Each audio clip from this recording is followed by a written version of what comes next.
노년의 삶을 준비하며 깊은 고민에 빠진 여러분, 안녕하십니까? 활기찬 노후, 건강한 인생에 오신 것을 환영합니다. 오늘은 70세의 나이에 인생의 가장 큰 결단을 내린 한 남자의 이야기를 들려드리려 합니다. 노년이 되어 손에 쥔 노후 자금, 여러분은 어떻게 관리하고 계신가요?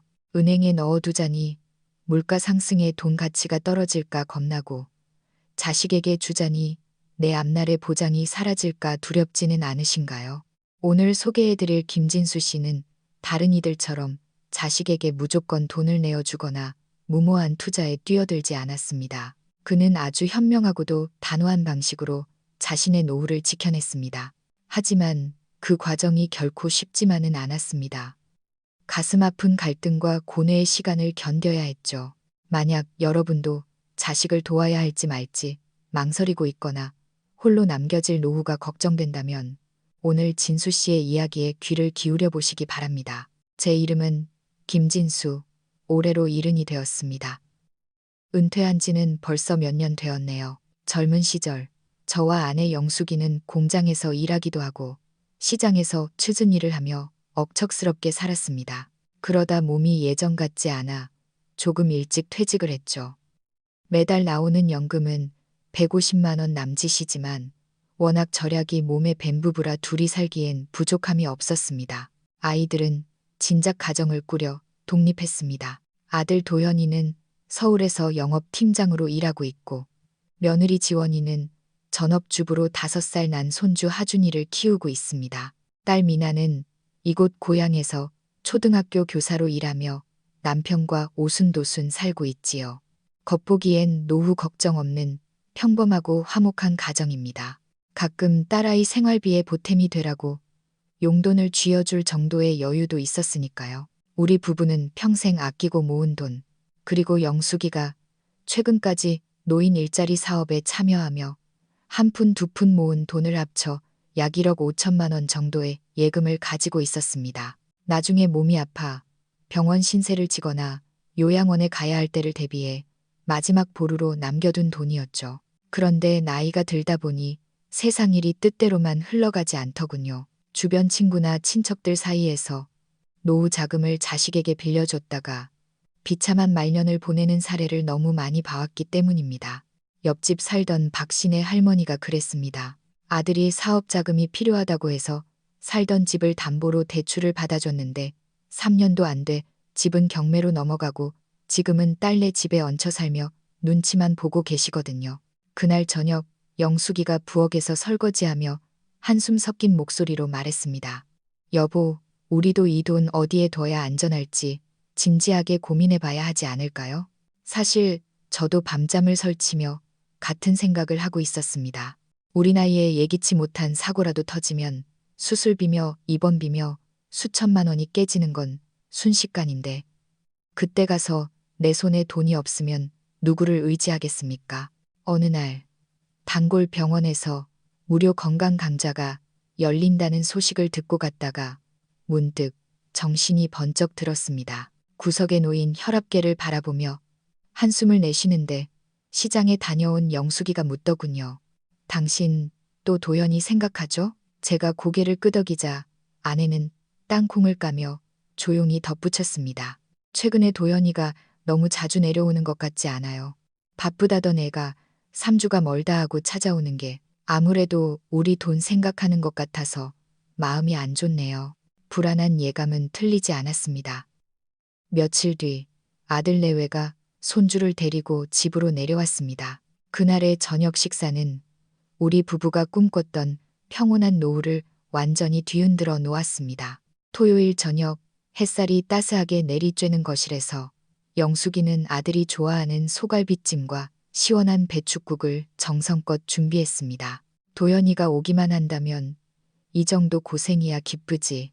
아내의 말에 저도 미소를 지었습니다. 아이들이 찾아와 제잘거리는 소리만 들어도 부모 마음은 훈훈해지는 법이니까요. 오후 6시쯤 도착한 아들 내외는 과일 상자를 들고 들어왔습니다. 손주 하준이가 할아버지, 할머니 하며 안기는 통에 영숙이는 입이 귀에 걸렸지요. 저녁 식사 분위기는 화기애애했습니다.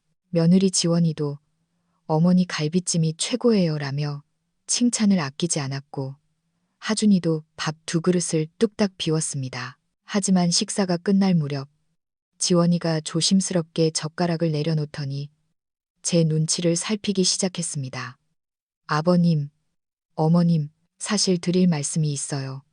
공기가 순식간에 차갑게 가라앉았습니다. 영숙이의 미간이 찌푸려졌죠. 본능적으로 직감했습니다. 올 게 왔구나. 무슨 일인데 그렇게 정색을 하니? 제가 짐짓 태연한 척 묻자 아들 도연이는 고개를 숙인 채 밥만 깨작거렸습니다. 지원이가 입술을 깨물며 말을 이었습니다. 저희가 이번에 서울 요지에 괜찮은 아파트를 받았거든요. 교통도 좋고 학군도 너무 좋아서 하준이 미래를 생각하면 지금이 기회인데 계약금이 좀 모자라서요. 저희가 영혼까지 끌어모아 2억 원을 만들었는데 1억 원 정도가 더 필요해서 염치불구하고 도움을 좀 청하러 왔어요. 식탁 위로 정적이 흘렀습니다. 저는 국물을 한 모금 마시며 생각에 잠겼습니다. 역시 우리 부부의 전 재산인 1억 5천만 원을 염두에 두고 온 것이었죠. 영숙이가 부드럽지만 단호한 어조로 말했습니다. 도연아, 우리가 안 도와주고 싶어서 그러는 게 아니잖니. 알다시피 이건 우리 노후 자금이야. 나중에 아플 때 쓰려고 평생 아낀 돈이라고. 그러자 지원이가 급히 덧붙였습니다. 어머니, 저희도 다 알죠. 그래서 전부 다 달라는 게 아니고요. 부족한 1억 원만 빌려주시면 안 될까요? 나중에 꼭 갚을게요. 매달 용돈도 꼬박꼬박 더 챙겨드릴 거고요. 부모님 손해 안 보게 해드릴게요. 도연이도 거들었습니다. 아버지, 요즘 집값이 하루가 다르게 뛰고 있어요. 살 수 있을 때 사야 해요. 나중에 저희 형편 좋아지면 효도 2배로 할게요. 은행에 둬봤자 이자도 얼마 안 되는데 차라리 저희 집 사는데 보태주시는 게 낫지 않겠어요? 가슴이 답답해졌습니다. 아들의 말도 일리가 없는 건 아니었지만 이 돈은 저와 영숙이가 피땀 흘려 모은 생명줄 같은 돈입니다. 작년에 영숙이가 간단한 수술로 입원했을 때만 해도 몇백만 원이 훌쩍 나갔는데 앞으로 큰 병이라도 나면 어떡하나 싶었죠. 그때 옆에서 조용히 듣고 있던 딸 미나가 입을 열었습니다. 오빠, 새언니. 제 생각엔 부모님 돈은 건드리지 않는 게 좋을 것 같아요. 두 분도 노후 대책이 있어야죠. 나중에 병원비라도 필요할 텐데 손에 쥐고 계셔야 마음이 든든하지 않겠어요. 돈이 부족하면 좀 더 기다렸다가 형편에 맞춰 사면 되잖아요. 도연이의 얼굴이 순식간에 불그락부르락 변했습니다. 미나, 너는 교사라 철밥통이니까 세상 물정 모르는 소리 하지 마. 서울에서 집 사는 게 얼마나 힘든 줄 알아? 부모님 돈은 그냥 통장에서 잠자고 있는 거나 마찬가지인데 그걸로 자식 좀 도와주는 게 그렇게 잘못이야. 나중에 성공해서 다 갚는다니까. 오빠가 갚는다는 건 말뿐이잖아. 하지만 부모님께는 지금 당장의 안전이 더 중요해. 미나의 말은 촌철살인이었습니다. 식탁 위의 음식들은 이미 맛을 잃었습니다. 도연이와 미나의 설전이 오가는 동안 제 마음은 갈기갈기 찢어지는 것 같았습니다. 영숙이도 제 눈치를 보며 어찌할 바를 몰라 했죠. 저는 긴 한숨을 내쉬며 말했습니다. 도연아, 지원아, 너희 잘 되는 거 우리도 바라지. 하지만 이 돈은 우리 부부의 마지막 의지처야. 만약 우리가 정말 돈이 필요할 때 너희가 단 1초의 망설임도 없이 돈을 내놓을 수 있다고 장담할 수 있겠니? 지원이의 표정이 굳어졌습니다. 아버님, 어떻게 저희를 못 믿으세요? 저희가 설마 모른 척 하겠어요? 우린 가족이잖아요. 도연이도 억울한 듯 말했습니다. 아버지, 그런 말씀하시면 정말 섭섭해요. 저희가 부모님 해칠 사람들도 아니고 저는 더는 대꾸하지 않고 창밖을 내다봤습니다. 자식들의 말은 효심 가득해 보였지만 부모님의 돈은 당연히 우리 것이라는 그 오만한 전제가 저를 서글프게 했습니다. 영숙이가 제 손을 살며시 잡으며 분위기를 정리했습니다. 여보, 일단 우리도 은행에 가서 상담 좀 받아보고 방법을 찾아봐요. 아이들 숨통도 트여주고 우리 노후도 챙길 방법이 있는지. 그렇게 어정쩡하게 식사가 끝났지만 제 마음은 이미 결론을 내리고 있었습니다. 며칠 동안 영숙이와 저는 입맛을 잃었습니다. 여보, 정말 도와줘야 할까요? 아침을 먹다 말고 아내가 물었습니다. 도와주고는 싶지. 하지만 잘못 도와줬다가 우리 둘 다 길바닥에 나앉게 될까봐 무서워. 우리가 큰 병이라도 나면 그때 누가 우릴 책임지겠어? 그러던 어느 날 오전, 대문 두드리는 소리가 났습니다. 20년 지기 이웃인 박씨 형님이었습니다. 박 형님은 텃밭에서 딴 토마토를 한 봉지 내밀며 들어왔습니다. 진수, 요즘 고민이 많아 보이네. 도연이가 또 돈 이야기 꺼냈나? 제가 깜짝 놀라 묻자 형님은 씁쓸하게 웃었습니다.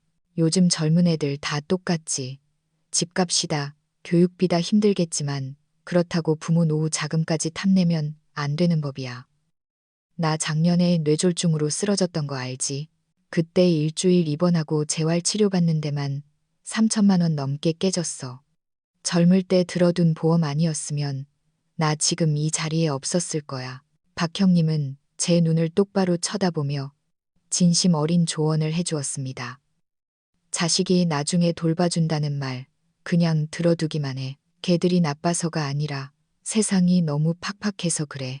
자기들 살기도 바쁜데 노부모까지 챙길 여력이 어디 있겠어.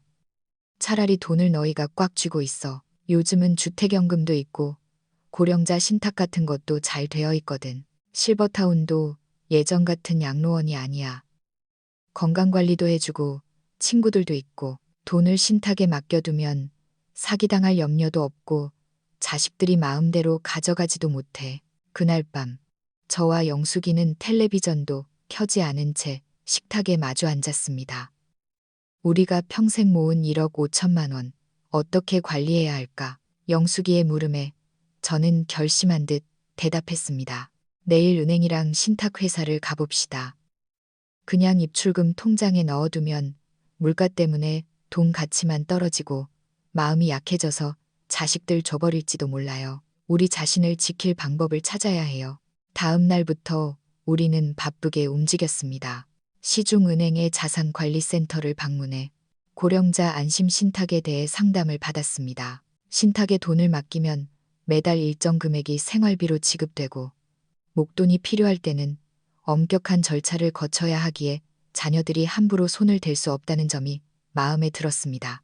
1억 원은 신탁에 넣어 매달 생활비와 의료비 예비군으로 쓰고 2천만 원은 비상금으로 우리가 쥐고 있읍시다. 그리고 남은 3천만 원은 도현이에게 빌려주되 반드시 차용증을 쓰고 이자까지 확실히 정합시다. 저의 제안에 영숙이도 동의했습니다. 맞아요. 자식이라고 무조건 주는 게 아니라 정식으로 빌려주는 형식을 갖춰야 아이들도 책임감을 느끼고 우리도 무시당하지 않아요. 우리는 박 형님이 추천해준 경기도 근교의 한 실버타운도 직접 가보았습니다. 공기 맑은 곳에 자리 잡은 그곳은 병원과 연계된 의료 시스템이 잘 갖춰져 있었고 식사도 영양사에 의해 체계적으로 제공되었습니다. 무엇보다 그곳 노인들의 표정이 밝았습니다. 자식 눈치 보지 않고 자신들만의 삶을 즐기는 모습이 인상적이었죠. 여보, 나중에 우리가 더 기운 없어지면 이런 곳에 들어와 사는 게 자식들 고생 안 시키는 길일 것 같아요. 아내의 말에 저도 고개를 끄덕였습니다. 드디어 아들 내외를 다시 불렀습니다.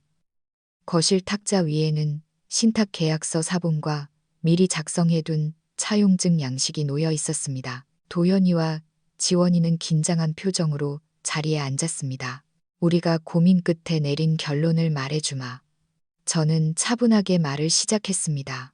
우리 재산 1억 5천만 원 중 1억 원은 이미 신탁에 맡겼다. 이건 우리 부부의 간병비와 마지막 시설 입소 비용이다. 그리고 2천만 원은 예비비로 둘 것이고 남은 3천만 원을 너희에게 빌려주기로 했다. 지원이가 실망한 기색을 감추지 못하며 물었습니다. 겨우 3천만 원이요. 아버님, 저희 1억 원은 있어야 한다고 말씀드렸잖아요. 지원이 너에게는 겨우일지 몰라도 우리에게는 평생의 피땀이다. 그리고 이 3천만 원도 그냥 주는 게 아니라 빌려주는 것이다. 여기 차용증에 사인하고 5년 안에 매달 원금과 이자를 상환해라. 만약 어길 시에는 남은 유산은 전액 사회에 환원한다는 공증도 마쳤다. 도현이가 큰 충격을 받은 듯 했습니다. 아버지, 정말 너무하시네요. 어떻게 자식을 이렇게까지 못 믿으세요? 아들아, 이건 불신이 아니라 사랑의 경계다. 우리가 우리 자신을 책임지지 못해 너희에게 짐이 되는 순간 우리의 부모 자식 관계는 깨지기 시작할 거다. 우리는 너희에게 짐이 되기 싫고 너희도 우리를 짐으로 여기게 만들고 싶지 않다. 돈 때문에 서로 원망하는 일은 없어야 하지 않겠니? 싸늘한 침묵이 흘렀지만 저는 물러서지 않았습니다. 결국 도연이는 떨리는 손으로 차용증에 사인을 했습니다. 그날 밤 아들 내외가 돌아간 뒤 영숙이가 제 손을 잡았습니다. 여보, 잘했어요. 마음은 아프지만 이제야 비로소 발 뻗고 잘 수 있을 것 같아요. 몇 달 뒤 우리 부부는 짐을 정리해 실버타운으로 거처를 옮겼습니다. 넓은 집을 정리하고 작은 방으로 들어왔지만 마음만은 그 어느 때보다 가벼웠습니다. 아침이면 숲길을 산책하고 오후에는 탁구도 치고 그림도 배우며 지냅니다. 도현이는 매달 꼬박꼬박 빌려 간 돈을 갚고 있습니다. 가끔 손주를 데리고 면회를 오는데 예전처럼 돈 이야기를 꺼내지 않으니 오히려 관계가 더 돈독해졌습니다. 딸 미나는 말합니다. 아빠, 엄마, 두 분이 이렇게 당당하게 사시는 모습 보니까 저도 나이 먹는 게 무섭지 않아요. 정말 현명한 결정하셨어요. 여러분, 노후의 안정감은 자식이 주는 것이 아니라 내가 스스로 만드는 것입니다. 자식을 사랑하는 가장 좋은 방법은 내가 끝까지 품위 있게 자식에게 손 벌리지 않고 내 삶을 꾸려가는 것입니다. 돈을 손에 꽉 쥐고 계십시오. 그것이 여러분의 마지막 존엄과 자유를 지켜줄 유일한 길입니다. 부모의 돈이 언젠가는 자식의 것이 될지도 모릅니다. 하지만 지금 이 순간 그 돈은 여러분이 세상을 당당하게 살아갈 갑옷입니다. 여러분은 어떤 선택을 하시겠습니까? 자식의 눈앞의 이익을 위해 자신의 미래를 도박판에 던지시겠습니까? 아니면 현명한 선 긋기로 모두의 평화를 지키시겠습니까? 오늘 진수 씨의 이야기가 여러분의 노후 설계의 작은 등불이 되었기를 바랍니다. 여러분의 건강하고 존엄한 노후를 진심으로 응원합니다. 다음에는 자식에게 서운함 없이 거절하는 법에 대해 더 구체적으로 이야기해 볼 수 있을 것 같은데 원하시나요?